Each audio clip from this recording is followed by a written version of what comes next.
Ang ikalawang sulat ni Pedro, unang kabanata. Mula kay Simon Pedro, lingkod at apostol ni Hesukristo, para sa inyong lahat na tulad nami tumanggap ng napakahalagang pananampalatayang mula sa ating makatarungang Diyos at tagapagligtas na si Hesukristo. Sumagana nawa sa inyo ang pagpapala at kapayapaan ng Diyos sa pamamagitan ng inyong pagkakilala sa Kanya at sa ating Panginoong Hesus. Tinanggap natin sa pamamagitan ng kapangyarihan ng Diyos ang lahat ng bagay na magtuturo sa atin upang mamuhay ng tapat sa Kanya. Ito'y dahil sa ating pagkakilala kay Jesus na Siya ring tumawag sa atin upang bahaginan tayo ng Kanyang karangalan at kabutihan. Sa paraang ito ay binigyan niya tayo ng mga dakila at napakahalagang pangako upang makaiwas tayo sa nakakasirang pagnanasa sa sanlibutan ito at upang makabahagi tayo sa Kanyang kalikasan bilang Diyos. Dahil dito, sikapin ninyong idagdag sa inyong pananampalataya ang kabutihan, sa inyong kabutihan ang kaalaman, sa inyong kaalaman ang pagpipigil sa sarili, sa inyong pagpipigil sa sarili, ang katatagan sa inyong katatagan, ang kabanalan sa inyong kabanalan, ang pagmamalasakit sa kapatid, at sa inyong pagmamalasakit ang pag-ibig. Ang mga katangiang yan ang kailangan ninyong taglayin at pagyamanin upang ang inyong pagkakilala sa Panginoong Hesukristo ay huwag mawala ng kabuluhan at kapakinabangan. Ang sino mang wala ng mga katangiang yan ay mistulang bulag at nakalimot na pinatawad na siya sa kanyang mga kasalanan. Kaya nga mga kapatid, lalo kayong maging masigasig upang mapatunayan ninyong kayo ay tinawag at pinili ng Diyos. Kung ganito ang gagawin ninyo, hindi kayo matitisod. Sa ganitong paraan, kayo'y maluwag na papapasukin sa walang hanggang kaharian ng ating Panginoon at tagapagligtas na si Hesukristo. Kahit na alam na ninyo ang katotohanan inyong tinanggap at matatag na kayo rito, lagi ko pa rin kayong paaalalahanan tungkol dito. Minabuti kong sariwain ito sa inyong isipan habang ako'y nabubuhay pa. Alam kong hindi na ako magtatagal sa buhay na ito, ayon sa ipinahayag sa akin ng ating Panginoong Hesukristo.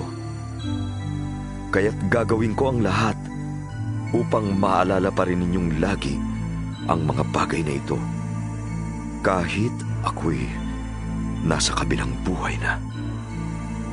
Ang ipinahayag namin sa inyo tungkol sa kapangyarihan at muling pagparito ng ating Panginoong Hesukristo ay hindi mga alamat na katha lamang ng tao.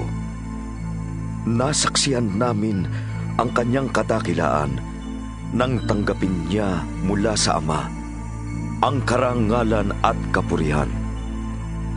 Ito'y nangyari nang marinig namin ang tinig mula sa dakilang kaluwalhatian ng langit. Ito ang pinakamamahal kong anak. Siya ang lubos kong kinalulugdan. Narinig namin ito mula sa langit, sapagkat kami kasama niya sa banal na bundok. Kaya naman lalong tumibay ang aming paniniwala sa ipinahayag ng mga propeta. Makakabuting ito'y pag-ukulan ninyo ng pansin, sapagkat tulad ito sa isang ilaw sa kadiliman na tumatanglaw sa inyo hanggang sa sumikat ang araw ng Panginoon at magliwanag sa inyong mga puso ang tala sa umaga. Higit sa lahat, unawain ninyong walang makakapagpaliwanag ng alinmang propesiya sa kasulatan sa sariling kakayahan, sapagkat ang pahayag ng mga propeta ay hindi nagbuhat sa kaisipan lamang ng tao. Ito'y galing sa Diyos at ipinahayag ng mga taong nasa ilalim ng kapangyarihan ng Espiritu Santo. Ikalawang kabanata. Noong una, may mga huwad na propetang lumitaw sa Israel. Gayon din naman, may darating sa gitna ninyo na mga huwad na guro. Lihim silang magtuturo ng mga maling aral na ang dulot ay kapahamakan. Pati ang Panginoong nagligtas sa kanila ay kanilang itatakwil. Kaya't di magtatagal at sila'y mapapahamak. At marami silang mahihikayat na sumunod sa kanilang kahalayan. At dahil dito, pati ang daan ng katotohanan ay mapaparatangan ng masama. Sa kanilang kasakiman, lilinlangin nila kayo sa pamamagitan ng kanilang mga matatamis na salita para lamang sila yumaman. Matagal nang nakahanda ang hatol sa kanila at ang pupuksa sa kanila ay hindi natutulog. Hindi pinatawad ng Diyos ang mga anghel na nagkasala. Sila'y itinapon sa impyerno kung saan sila'y iginapos sa kadiliman upang doon hintayin ang araw ng paghuhukom. Dahil sa kasalanan ng tao noong unang panahon, ginunaw ng Diyos ang daigdig sa pamamagitan ng baha. Wala siyang iniligtas maliban kay Noe na nangaral tungkol sa matuwid na pamumuhay at ang 7 niyang kasama.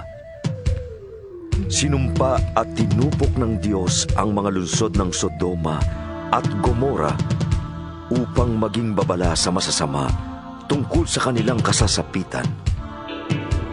Ngunit iniligtas ng Diyos si Lot, isang taong matuwid, na lubhang namighati dahil sa mga kahalayang ginagawa ng masasama noong panahon niya. Naghihirap ang kalooban ng matuwid na taong ito sa kasamaang nasasaksihan niya araw-araw habang siya'y nakatira doon. Alam ng Panginoon kung paano ililigtas mula sa mga pagsubok ang mga tapat sa Kanya at kung paanong parurusahan ang masasama hanggang sa araw na sila'y hatulan. Lalo na ang sumusunod sa mahalay na nasa ng katawan at humahamak sa kapangyarihan ng Diyos. Pangahas at mapagmataas ang mga huwad na gurong binabanggit ko. Wala silang pakundangan sa mga tagalangit, at sa halip ay nilalapastangan pa nila ang mga ito. Samantalang ang mga anghel na higit na malakas at makapangyarihan ay hindi gumamit ng panlalait sa kanilang paghaharap sa Panginoon ng sakdal laban sa kanila. Ang mga taong ito'y parang mga hayop na walang isip at ipinanganak upang hulihin at patayin. Kinakalaban nila ang mga bagay na hindi nila nauunawaan, kaya't papatayin din sila, tulad ng maiilap na hayop. Pahihirapan sila gaya ng pagpapahirap nila sa iba. Ang kaligayahan nila'y ang hayagang magpasasa sa nasa ng laman. Dumadalo pa sila sa inyong salo-salo, ngunit kahiya-hiya at kasiraang puri ang kanilang ginagawa. Ikinatutuwa nilang kayo'y kanilang nalilinlang. Wala silang hinahanap, kundi mga babaeng mapag-aaliwan nila. Wala silang sawa sa paggawa ng kasalanan. Itinutulak pa nila sa pagkakasala ang mahihina. Sila'y mga sakim at sila'y isinumpa. Lumihis sila sa matuwid na landas at naligaw.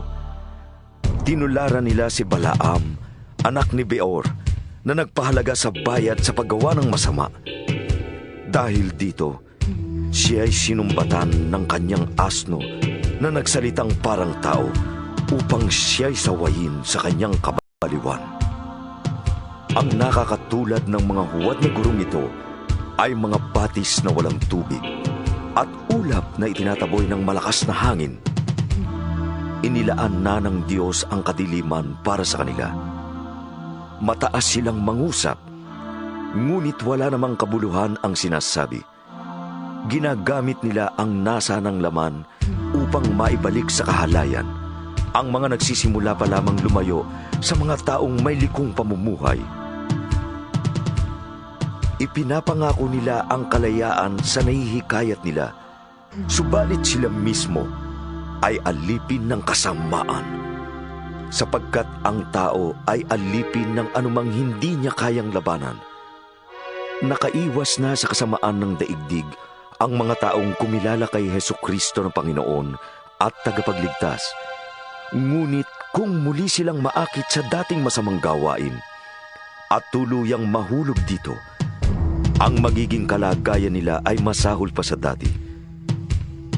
Mabuti bang hindi na nila natutuhan ang daang matuwid kaysa matapos matutuhan ang banal na kautosang itinuro sa kanila, ay tumalikod sila dito. Angkop na angkop sa nangyari sa kanila ang mga kasabihang ugali ng aso matapos sumuka ay muling kinakain ang nailuwana, at ito namang baboy, paliguan mo man, pilit na babalik sa dating lubluban. Ikatlong kabanata. Mga minamahal, ito ang ikalawang sulat ko sa inyo. Sa dalawang sulat na ito ay sinikap kong gisingin ang malinis ninyong isipan sa pamamagitan ng pagpapaalala ng ilang mga bagay. Alalahanin ninyo ang mga sinabi noon ng mga banal na propeta at ang utos na ibinigay sa inyo ng Panginoon at tagapagligtas sa pamamagitan ng mga apostol na isinugo sa inyo. Una sa lahat, dapat ninyong malaman na sa mga huling araw ay pagtatawanan kayo ng mga taong namumuhay ayon sa nasa ng laman. Sasabihin nila, si Kristo'y nangakong darating, hindi ba? Nasaan na siya? Namatay na ang ating mga ninuno, ngunit wala pa ring pagbabago buhat ng likhain ng mundong ito. Walang halaga sa kanila ang katotohanang ang langit at lupa ay nilikha ng Diyos sa pamamagitan ng kanyang salita. Nilikha ang lupa buhat sa tubig at sa pamamagitan ng tubig. Sa pamamagitan din ng tubig, ginunaw ang daigdig ng panahong iyon. Sa pamamagitan din ng salitang iyon ay nananatili ang mga langit at ang lupa upang tupukin sa apoy pagdating ng araw ng paghuhukom at pagpaparusa sa masasama. Ngunit huwag ninyong kalilimutan ito, mga minamahal, na sa Panginoon, ang isang araw ay 1,000 taon, at ang 1,000 taon ay isang araw lamang. Ang Panginoon ay hindi nagpapabaya sa kanyang pangako, gaya ng inaakala ng ilan. Hindi pa niya tinutupad ang pangakong iyon alang-alang sa inyo. Binibigyan pa niya ng pagkakataon ang lahat na makapagsisi at tumalikod sa kasalanan, sapagkat hindi niya nais na may mapahamak. Ngunit ang araw ng Panginoon ay darating na tulad ng isang magnanakaw. Sa araw na iyon, ang kalangitan ay biglang mawawala, kasabay ng isang malakas na ugong. Matutupok ang araw, buwan, at mga bituin. Ang mundo at ang lahat ng mga bagay na naririto ay mawawala. At dahil ganito ang magiging wakas ng lahat ng bagay, maging masunurin kayo sa Diyos at mamuhay kayo ng banal.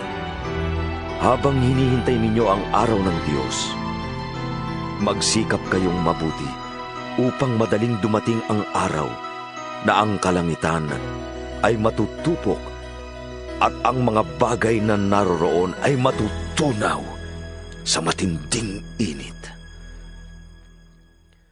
Naghihintay tayo ng bagong langit at ng bagong lupa na paghaharian ng katarungan, sapagkat ganoon ang kanyang pangako. Kaya nga, mga minamahal, habang naghihintay kayo, sikapin ninyong mamuhay ng mapayapa, walang dungis at kapintasan. Isipin ninyong kaya nagtitimpi ang Panginoon ay upang bigyan kayo ng pagkakataong maligtas. Iyan ang sinulat sa inyo ng kapatid nating si Pablo. Taglay ang karunungang kaloob sa kanya ng Diyos. Sa lahat ng sulat niya tungkol sa paksang ito, Ganito ang lagi niyang paalala. Kaya lang, ang ilang bahagi sa kanyang mga sulat ay mahirap unawain at binibigyan ng maling kahulugan ng mga mangmang at magugulo ang pag-iisip. Ganyan din ang kanilang ginagawa sa ibang mga kasulatan, kaya nga't ipinapahamak nila ang kanilang sarili. Ngayong ito'y alam na ninyo, mga kapatid, dapat kayong mag-ingat upang huwag kayong mailigaw ng mga taong walang sinusunod na batas. At nang sa gayon, hindi kayo matitinag sa inyong mabuting kalagayan. Magpatuloy kayong lumago sa kagandahang loob at sa pagkakilala sa ating Panginoon at tagapagligtas na si Jesucristo. Sa Kanya ang kaluwalhatian, ngayon at magpakailanman. Amen.